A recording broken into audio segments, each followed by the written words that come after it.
touring occupied Palestine can be quite depressing, but what's inspiring is the nonviolent popular resistance in East Jerusalem and throughout the West Bank. Brave, creative, persistent, nonviolent Palestinian protesters are often violently, brutally arrested, including a couple hundred Palestinian kids who are currently behind bars. They're fighting to save their homes and their communities. We went everywhere from the north of the West Bank to Jenin, which is where they have the very well-known Freedom Theater. We went to Bil'in, which is the subject of the documentary that was nominated for an Oscar for Best Documentary Feature last year. That's Five Broken Cameras. We went to Nabi Saleh, where Palestinians are trying to get access to the water spring that they've relied on for generations, which the settlers have seized control of. We went to East Jerusalem, we went to Bethlehem, and then we went down to Hebron in the south of the West Bank, where settler intimidation of the Palestinians makes this, what you saw, look like child's play. In and around Hebron, you feel like you're in the American South in the 1950s and you're witnessing day-to-day clan intimidation of the native population. What was inspiring was everywhere we went and talked to the Palestinian activists and leaders, they were talking about universal human rights, that all people deserve equal rights. We're not against Jews, we're against the occupation. Jews are our allies. We heard that almost everywhere we went. And we heard an invocation of Martin Luther King. We're following in the footsteps of Martin Luther King Jr. So it's very inspiring. The popular resistance, the nonviolent resistance gets very little coverage in US mainstream media. It doesn't fit the script. If it was shown, and the violent repression against marches, the deaths that have affected, you saw 5 broken cameras, 2 of the people died. They hadn't committed any crime, they weren't involved in violence. The arrests and brutal treatment of the kids. If this was shown on US TV, it might have a real impact on consciousness in this country, just like the TV footage in 1963 in Birmingham, Alabama, that went national and brought an issue that most people were ignoring, looking away from, and brought it to consciousness in the coverage of the 1965 Selma demonstrations. As one Palestinian activist told our delegation on the issue of the US role in the Israeli occupation, "Your tax money is killing us. You are our brothers in humanity, but you are part of the killing," unquote. Also inspiring is the support from the international solidarity activists and from the Israeli left. But that outside support from the Israelis waxes and wanes. My neighborhood highlights some of the inspiring moments of solidarity where thousands of Israelis were going there. But the Palestinians still today live under threat of eviction in that neighborhood, which was not far from our hotel. And they're facing a threat of eviction in villages and towns throughout the West Bank. The number of Israelis supporting the popular resistance has shrunk. In the village of Nabi Saleh, where they're fighting to try to get back their spring, their water. How many people saw the very unusual article in the New York Times Magazine about Nabi Saleh? It's called, "Is This Where the Third Intifada Will Start?" written by Ben Ehrenreich. Everyone should read it. You just put in Ben Ehrenreich, Intifada, it will come up. That's Barbara Ehrenreich's son. And when we were there, we were thrilled to learn. We were in the house, we were in that neighborhood where some of the leaders of the resistance, and they said that Ben Ehrenreich was in country and he's turning his article into a book. It could be a very important book. I can't wait to bring him to Ithaca after the book comes out. This popular resistance in Nabi Saleh, many kids were in jail for stone throwing. The leader of the popular resistance there told us that since 2009, when the Israeli activists really came and supported them and their fight to get their water back, we were told that the Israeli supporters are, quote, our partners. We see them as our cousin. It's a different view than the Israeli as soldiers shooting at us, or settlers stealing, or the jailer shutting the cell on us. As you drive through the West Bank, this was my most, I just kept seeing it everywhere we went, every single day. You know, it's a pretty arid place. Desert in some places. You see Palestinian towns and villages in the valleys. You see them on the hillsides. And then you look up to the tops of the hills, and there's gleaming, suburban-like Israeli settlements that have water fountains and pools. They're completely green. And I saw an estimate from B'Tselem, the Israeli human rights group, about the conflict over water. And they found that the average Israeli uses 3.5 times more water than the average Palestinian resident in the West Bank. You cannot survive without water, especially in an area like that.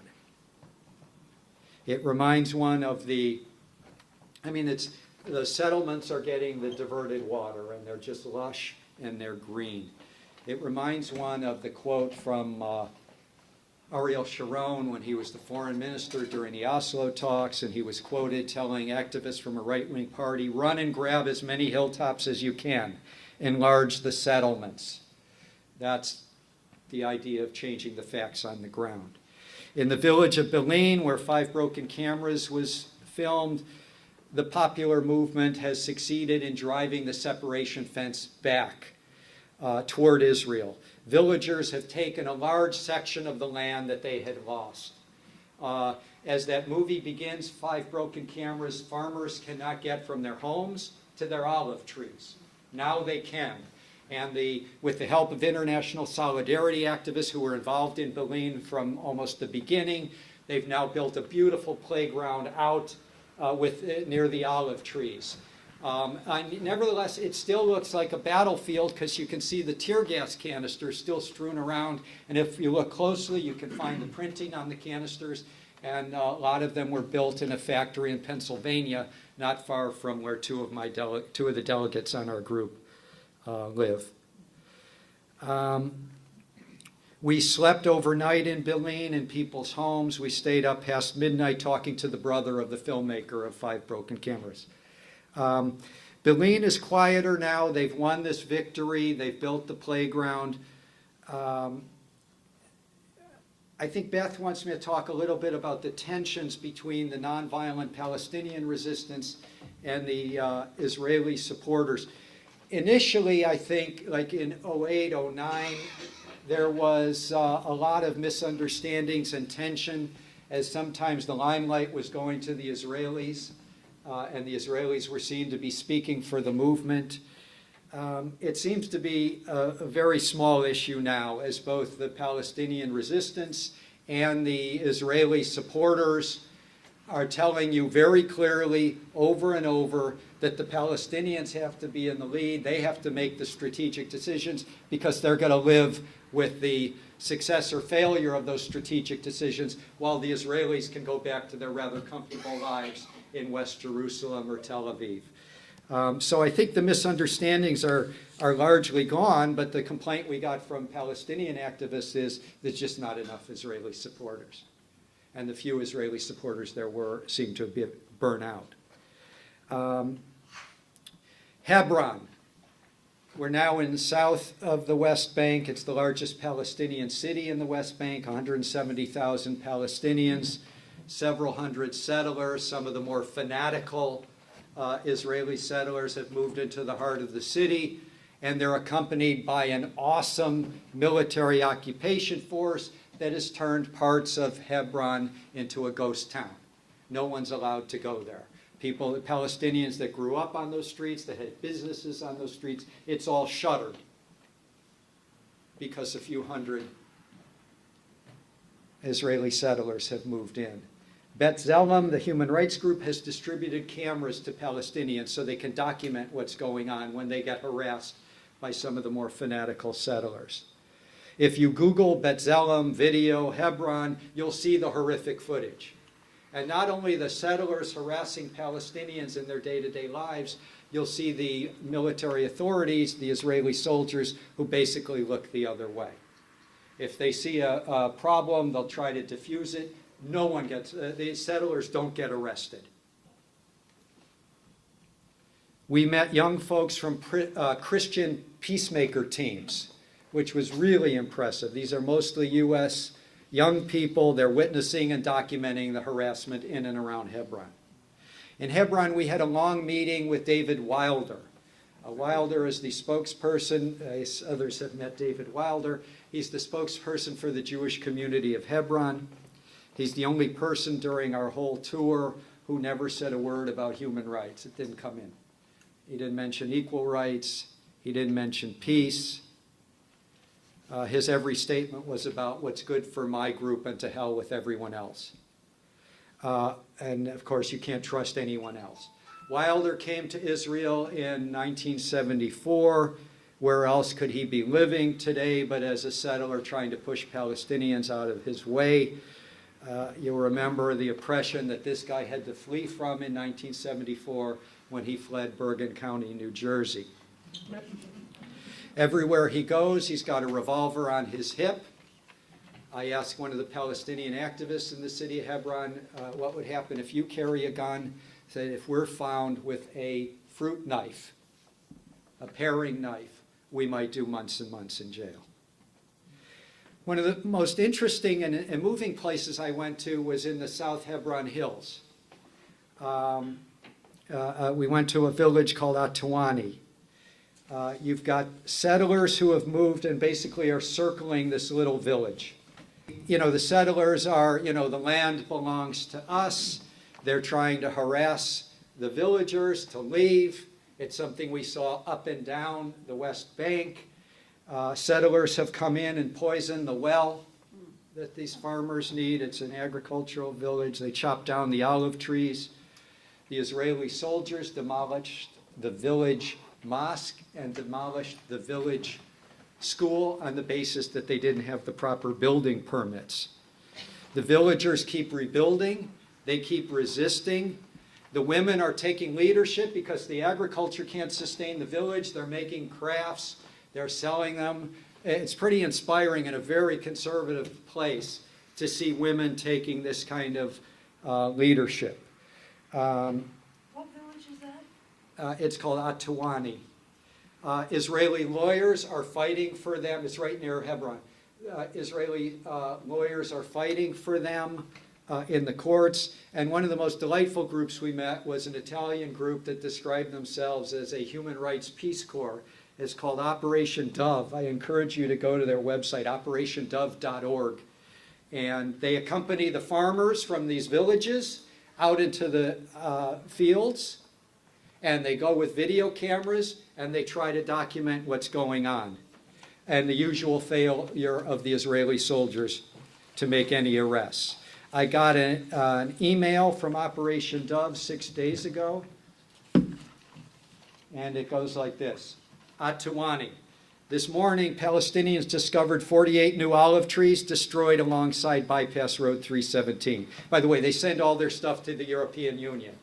They send their stuff to the UN, these human rights Peace Corps.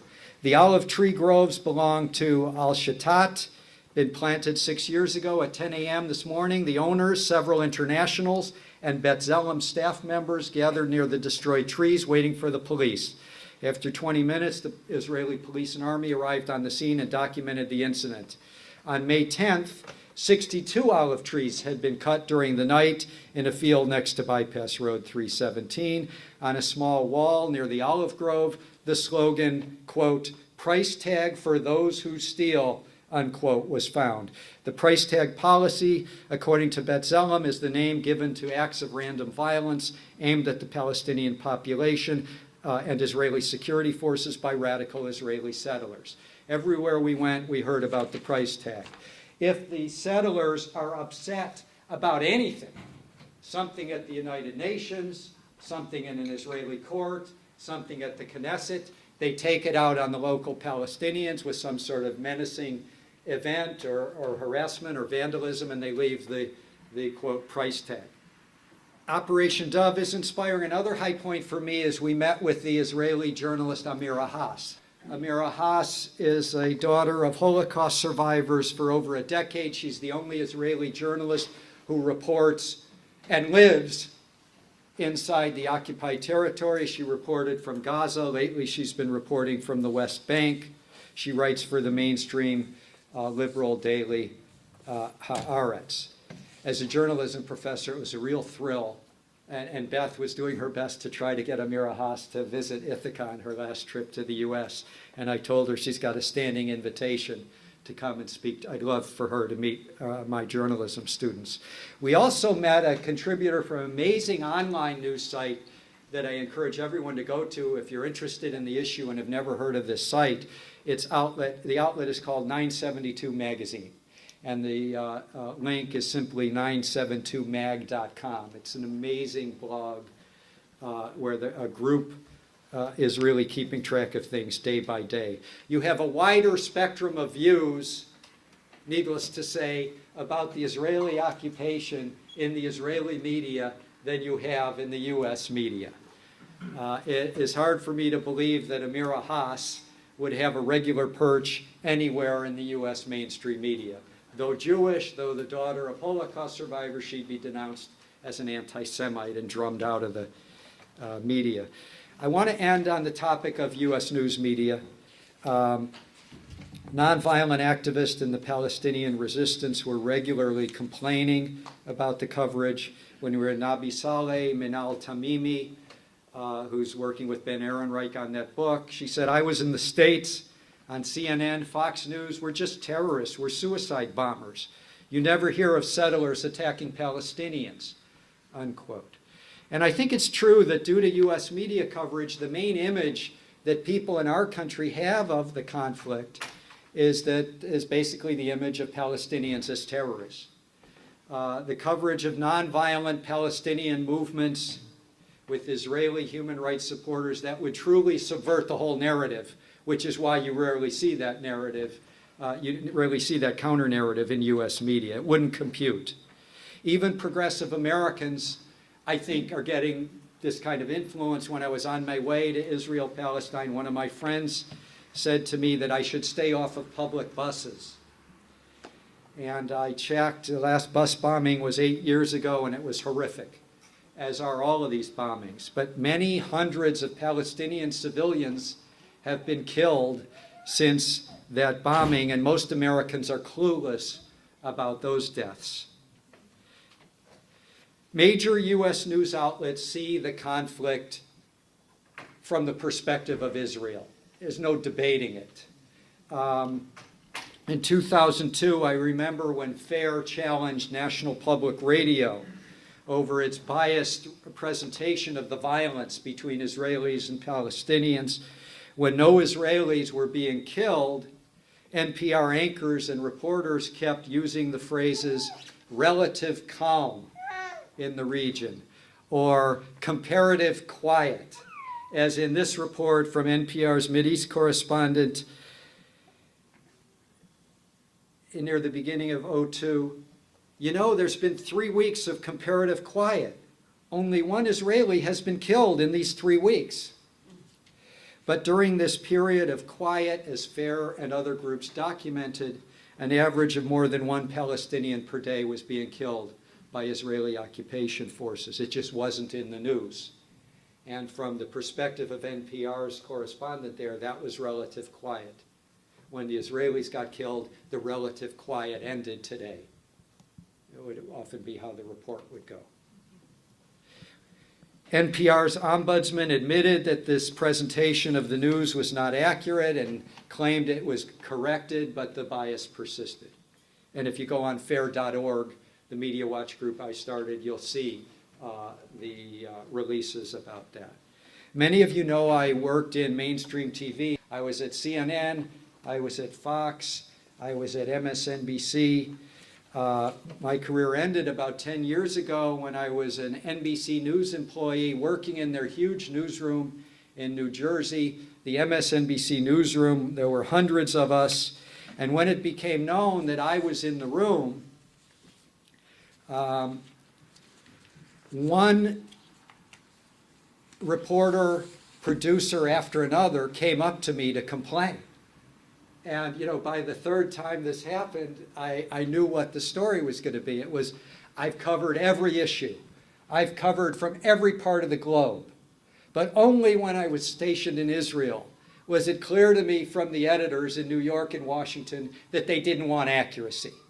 That what they were afraid of was news stories that cast Israel in a bad light. And it was quite interesting to be there and hear these horror stories. I think when we talk about the Israel right or wrong lobby, that's so powerful, not just have power over the two major political parties, but a lot of intimidation power over the US mainstream media. I want to finish with something. I was in Detroit this weekend visiting my 91-year-old mom, and I read one of the bigger Jewish newspapers, and that's the Detroit Jewish News. How many people have seen this new Pew poll, one of the biggest surveys of American Jews? It's worth studying. It's pretty fascinating. You look at that poll and you see that Jews who consider themselves Democrat or Democratic leaners are 70%. Jews in America who consider themselves Republicans or Republican leaners is 22%. So this is not a right-wing paper. This is like most, Jewish-oriented paper. This is the mainstream paper.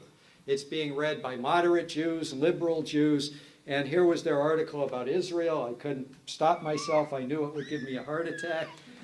Culture clash. Divide over life and death haunts renewed peace talks. Here's the lead paragraph. A negotiated peace won't settle the vast cultural differences between Israelis and Palestinians. The foremost gulf?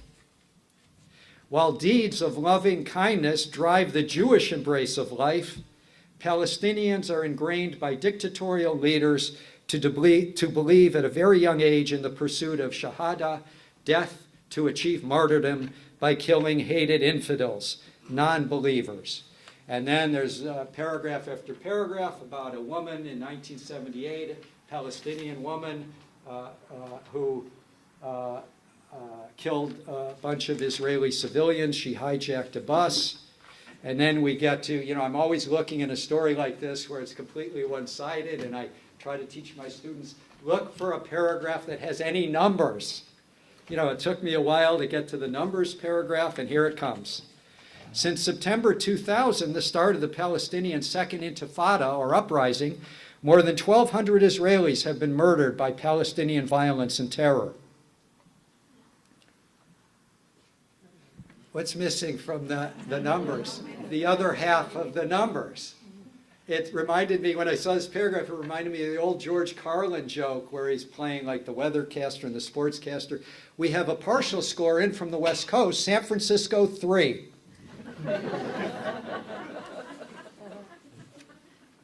Now, I checked B'Tselem during the same time period, and there were indeed over 1,100 Israelis killed. 730 of them were civilians.